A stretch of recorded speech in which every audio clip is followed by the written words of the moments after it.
Came from mercantilism, came from feudalism, and came from communalism. So what they're doing now, since you have the capitalist system, they're still doing communalism, but they're doing it on the upper apex level. Right. You know? So you have all the organizations, like I was saying earlier. If you look at investing, right, you have your company here. But what they do is they do diversifying of different investing companies. So they invest in different companies. You go over here, you might be a car company, right? Car manufacturer. Right. But what does car manufacturer have to do with a product that's made in Walmart if it's like food? Car and food don't go together. Right. So then you invest in this, right? The food company. Then you invest in something else. That's the diversification of their investment. But it's like a fraternal order that they all come together.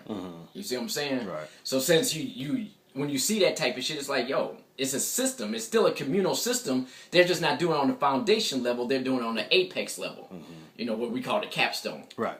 You see what I'm saying? So capitalism can't exist without the use of the communal system. And it just don't fucking work like that. Right. And once people understand that and start getting in trouble, just like I put on Facebook today, everybody's pissed off because the dude from Walmart is not paying taxes. Right. What the fuck you pissed off for? Right. Your ass really don't pay taxes. If you're not making a certain amount of money, you done figured out how to damn go write off taxes. If you got 4 kids, you're making more money than what you paid in taxes. Right. But you're upset. Right. Instead of utilizing the system for what the system is worth. Right, because when I write off for the business as well, you know what I'm saying, I write off certain shit, so I'm not paying taxes either. You know, but nobody's getting mad at me because I'm taking my little tax break, but they get mad at Walmart CEO, right? Because he's taking a tax break that he knows about, right? Yeah. Instead of overstanding the system, instead of people saying, okay, so where's the loophole in the system? What do I need to do in order not to pay and that's big what, taxes? But that's why you buy. I mean, you know what I'm saying. You pay for a person that knows how to do taxes because they're supposed to look for the loopholes for you, so you don't pay as much money. You know, and that's just like a lawyer, right? You know what I'm saying. You have all these people that want to do per se, so you're going up, and that's another thing. I'm like, in each, like when I went to college, I realized. Sociology has its own language. Philosophy has its own language. And these are all under liberal arts and sciences, the new liberal arts and sciences. Psychology has its own language. Economics has its own language. So everybody has their own language. You can't go up there and be like, I'm per se, and you don't know the language of those people. Right. You see what I'm saying? Right. And that's like the tax thing. You don't know the language, so what do? We hire people that know. Right. Don't sit there and say you're going to go international law. Now, this is a whole different part of the law system. Right. That even the lawyers that practice on the state level don't understand how that federal system works. You see what I'm saying? Right. So if you start understanding how the system works from that point of view, instead of being like, oh yeah, I'm just going to do it because I know a little something. Just because you know a little something don't mean that you understand the language that's being spoken. Even though it's, you know, the economic language. Hell, that's just like here. You got a damn investing dictionary. Right? Right. But then over here, same damn words, you got the Black Law Dictionary. You know, they same English words, but different damn definitions. Right, right. You know, but people don't understand, it's, you know, they think that since I have a Webster Dictionary, which I got somewhere because I just saw it, since I got the Webster Dictionary, I think I know everything. You know? Right. But like I said, hell, right here is 2 different things. You know? Yeah, and that goes right back into your point. There's a language for law, there's a language for finances, there's a language for commerce and all of these different things that we got to understand or overstand. Right. You know, in order to be effective on this level. Exactly. Yeah. You know, so it just, once you realize that nothing started from nowhere, you know what I'm saying? This is a system and they keep building on the system. Right. And that's why I always harp on, you have to understand that each system, as far as each economic period. Like right now, we're in the international revolution era. So we left the industrial capitalist era. Right.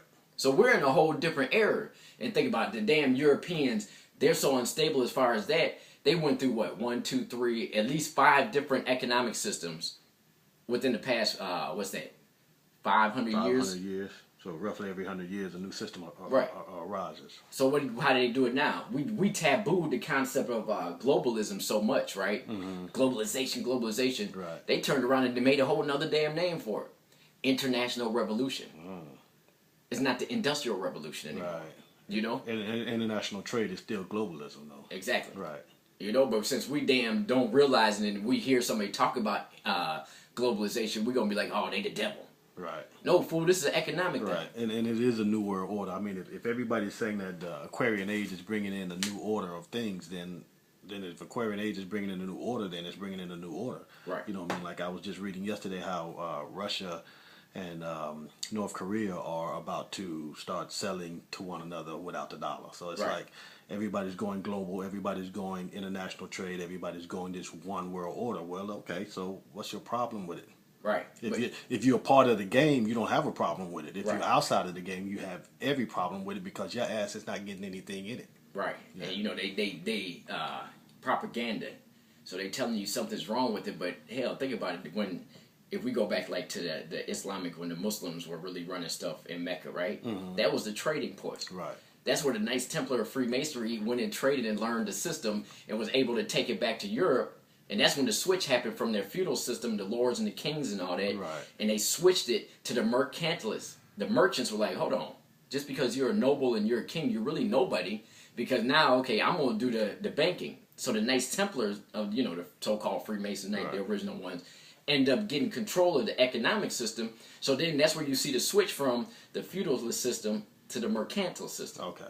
And the mercantile system was also the time that slavery damn occurred. Okay, that's what I was about to go into. Which one of those systems had serfdom? The serfdom? What exactly? That serfdom is like it's kind of like a sharecropper type thing. Right, and that would be the mercantilist. The mercantilist. Okay, all right. Because I was just I think I put a Facebook post up that one of those European countries is about to start practicing serfdom with their domestic workers and shit. The same way I'm pretty sure America is going to try to do with the immigrants that come into the country. Yeah. Because what really didn't let me rephrase it. That'd have been in the feudalist system. Mm. You know what I'm saying? Because you whoever is what the economic system is just a different group of people controlling the economics. Right? Mm-hmm. And like I was saying with the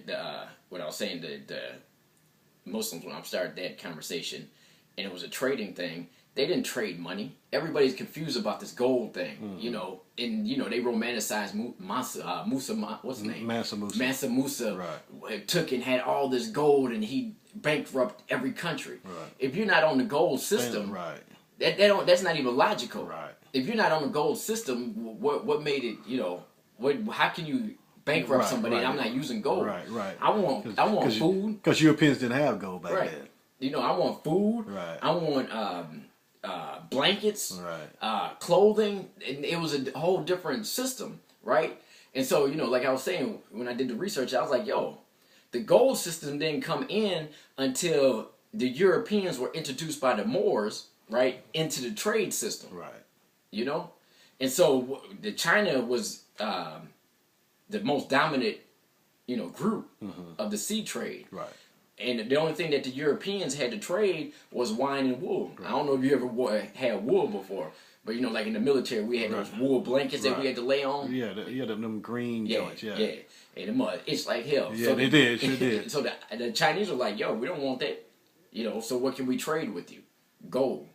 Now the Moors had dominated Europe, not only Spain, but Europe from 711 till we don't know when. Well, we just know at least, I was going to say at least to the 1400s when supposedly they were expelled. It was beyond that. Well, I'm saying though, at least to that point. Because what we know is, and this is where